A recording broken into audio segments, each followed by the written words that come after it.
You ask Tiger to solve. This deals with linear equations with one unknown. The final result is x equals -9/13. Let's solve it step by step. Simplify the expression. Simplify the arithmetic.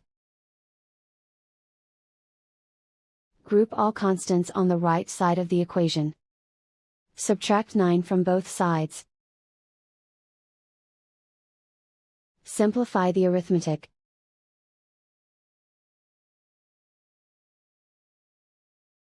Isolate the x. Divide both sides by 13.